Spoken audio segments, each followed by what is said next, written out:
Salut, c'est Alex Ferreira et dans cette nouvelle vidéo, je voulais vous parler de quelque chose qui peut donner une très belle plus-value ou une rentabilité très bonne sur quelque chose qu'on ne parle pas beaucoup, c'est sur la surélévation d'un bien immobilier. Vous pouvez avoir deux cas de figure. Vous pouvez avoir un cas de figure d'une petite maison que vous achetez un rez-de-chaussée ou un rez-de-chaussée premier étage, à laquelle vous pouvez agrandir un étage supplémentaire.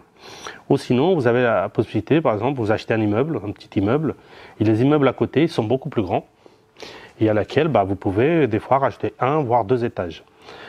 L'avantage là-dessus, c'est que vous avez déjà votre terrain qui est acheté, vous n'avez que le coût de la construction. Et le coût de la construction, ça dépend au niveau de la qualité des travaux que vous allez faire, mais c'est entre 1000 et 1500 euros à peu près le coût de la construction pour la surélévation. Mais si dans votre ville où vous avez acheté votre bien, ou situe votre bien, si par exemple la valeur du prix du mètre carré c'est déjà à partir de 2000 mètres carrés, à partir de 2000 euros le mètre carré, vous êtes déjà gagnant dans moins de 500 euros. Mais si vous êtes encore dans une ville qui vaut 3, 4, 5, 6, 7000 euros, regardez la valeur qui prend les mètres carrés que vous allez construire en plus. Donc c'est énorme. Donc maintenant, avec les villes, dans les villes, surtout les villes les plus denses, dans les grandes villes, comme le manque de terrain, c'est de plus en plus, c'est de plus en plus dense les villes, donc il y a beaucoup moins de terrain pour construire et beaucoup moins de place. Donc du coup, le nouveau plan local d'urbanisme, ça s'appelle le PLU, il y a beaucoup de villes qui ont facilité ça pour cette démarche d'agrandir les immeubles, donc les surélever, dans le moment qu'on respecte le tissu urbain local et qu'on ne dépasse pas la hauteur des autres immeubles. Donc souvent c'est quand vous avez des immeubles plus grands et que le vôtre il est plus petit, votre maison. Et comme on ne peut pas agrandir sur les côtés, les villes elles ont facilité pour qu'on surélève, donc on agrandit à la verticale vers au-dessus. Donc ça c'est quelque chose que dans le cadre d'une vente, vous allez créer des mètres carrés, vous allez payer 1000 euros ou 1500 euros pour chaque mètre, que vous pouvez vendre 2005, 3000, 3005, 4000, 4005, tout dépend de la valeur du bien. Donc à niveau de la plus-value, c'est excellent. Ça peut vous donner une excellente plus-value si vous voulez vendre dans les années qui suivent ou juste après. Si vous voulez garder en location, c'est simple. C'est que comme vous allez payer 1000, 1500 euros le mètre carré, imaginons quand vous agrandissez 30 mètres carrés, donc ça va vous faire entre 30 et 45 000 euros. Et sauf que vous allez louer les 30 mètres carrés, ça dépend des villes, peut-être 700, 800, 1000 euros, si c'est de courte durée, peut-être 1500 euros, 1800 euros. Donc, à niveau du rendement dans le cadre d'une location, c'est aussi excellent. C'est très très très bien à niveau aussi de la location. Maintenant, il y a des démarches, bien sûr. Donc, on ne peut pas arriver, on agrandit, on va juste voir la mairie si c'est possible, on agrandit, non. Vous avez deux cas de figure. Si vous augmentez moins de 40 mètres carrés, et que le total ne fasse pas plus de 170 mètres, donc ça veut dire que ce serait un petit immeuble ou une maison, là vous avez juste besoin d'une déclaration préalable de travaux, donc c'est beaucoup plus simple. Donc vous allez faire un plan d'une coupe avec un archi, c'est mieux de prendre un archi, il va vous faire un plan avant, un plan après avec les agrandissements et tout ça, moins de 40 mètres, le total qui ne fasse plus de 170 mètres, c'est juste une déclaration préalable de travaux. Ça va beaucoup plus vite, c'est beaucoup plus simple. Si vous augmentez plus, c'est-à-dire que vous augmentez plus de 40 mètres carrés, ou que l'ensemble dépasse les 170 mètres, avec l'augmentation, là, il faut un permis de construire, un permis d'agrandissement. C'est comme un permis de construire, sauf que c'est d'agrandissement.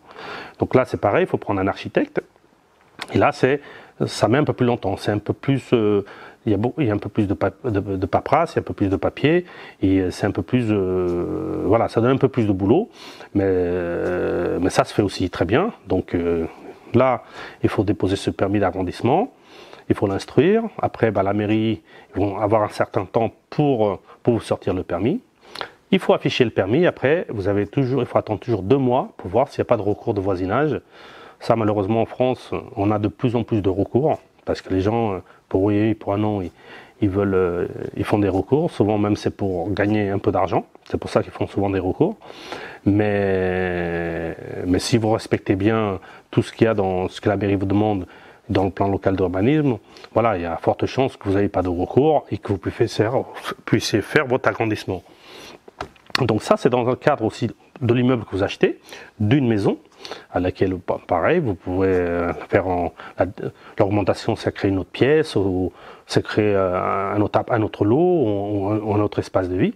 Mais vous avez aussi la possibilité, des fois, vous pouvez acheter dans un appartement dans un immeuble, où il y a plusieurs copropriétaires, et que votre immeuble, il est plus bas aussi, pareil, que les autres. Et dans ce cas-là, vous aurez pu aussi augmenter. Dans ce cas-là, comment ça se passe? C'est-à-dire que l'immeuble, il appartient à tout le monde. Donc là, vous pourrez faire appel. Des fois, il y a des sociétés spécialisées là-dessus qui cherchent à agrandir des immeubles. Donc eux, ils vont agrandir l'immeuble. Ils vont vous payer. C'est comme si vous achetez le terrain. Donc ils vont vous donner, ils vont vous acheter le droit de construire. Et ça peut être très bon pour vous parce que c'est de la trésorerie qui va rentrer dans la copropriété. Ça ne sera pas vous personnellement, mais c'est pour la copropriété. Et dans ce cas-là, soit ça peut vous permettre de payer des travaux tout de suite si vous en avez à faire. Mais souvent, ce qui se passe, c'est qu'eux, quand ils vont agrandir au-dessus de votre immeuble, ils vont profiter pour refaire le ravalement, parce qu'il faut qu'ils fassent le ravalement qui dépasse. Donc souvent, ils font le ravalement entier. Et souvent, ils font en même temps les parties communes, parce qu'avec les travaux, ça risque de s'abîmer, comme il faut qu'ils agrandissent. Voilà. Donc ça, vous le gagnez d'office. Mais après, il y a aussi encore un autre montant par rapport au droit de construire que la copropriété peut préserver et le laisser dans le compte de la copropriété et de la trésorerie. Ça, c'est bien parce que comme ça peut vous payer peut-être une partie des charges, même une totalité des charges pendant une certaine période, si vous voulez toucher tout de suite la trésorerie, ou sinon payer une partie des charges et laisser une partie de trésorerie pour d'éventuels travaux qui peuvent venir plus tard. Et ça, c'est très bon parce que pour vous, ça ne vous change rien. Que vous soyez au deuxième, troisième, ça va être gênant juste un peu pendant les travaux, mais dans l'absolu, ça ne va rien vous changer. Et en plus, votre immeuble, il va être plus beau, le ravalement va être fait, les parties communes vont être faites. Il y aura plus de copropriétaires, donc les charges vont être divisées par plus de monde, donc vos charges auront tendance plutôt à baisser. Et en plus, vous allez vous retrouver avec de la trésorerie dans la copropriété. Donc aussi, tout ça, c'est bénéfique. C'est pas évident de mettre tout le monde d'accord, parce qu'il faut une assemblée générale spéciale pour voter ça. Mais si la majorité est d'accord, c'est un moyen aussi de récupérer de l'argent via la copropriété pour embellir votre immeuble et pour que la copropriété ait de l'argent pour les futures charges et les futurs travaux qu'ils puissent avoir plus tard. Donc voilà. Donc c'est ce que je voulais vous parler dans cette vidéo par rapport à la surélévation. C'est très bien que ce soit pour vous personnellement ou via la copropriété. Tout le monde est gagnant là-dessus. Ça suffit que le prix du mètre carré soit plus élevé que 1 500 € le mètre carré. Donc c'est largement beaucoup de villes en France. Et tout le monde sera gagnant pour une plus-value, pour augmenter la rentabilité à niveau des locations. Et c'est une très belle opportunité de faire une bonne affaire en se créant plus de mètres carrés. Donc si vous voulez ne pas rater les prochaines vidéos avec toujours des astuces, des méthodologies pour toujours améliorer sa rentabilité et trouver toujours des opportunités pour faire des bons investissements, abonnez-vous à la chaîne. Donc si vous voulez bénéficier de 2 heures de formation gratuite pour aller un peu plus loin et pour faire les premiers pas dans l'investissement immobilier, pour vous donner envie d'investir dans l'immobilier et envie de franchir ce premier pas qui est toujours pas évident quand on ne connaît pas, quand on a peur, quand on a un peu de doute et tout ça, c'est toujours pas évident de franchir ce premier pas de l'investissement immobilier. Donc je vous ai créé 2 heures de formation gratuite qui vous donne déjà les premiers pas pour investir dans l'immobilier. Ça suffit de cliquer dans le lien en dessous de la vidéo et vous le recevrez gratuitement pour vous et j'espère que ça vous donnera envie d'investir, de devenir investisseur immobilier. Je vous dis à la prochaine vidéo et n'oubliez pas, on investit ensemble. Ciao!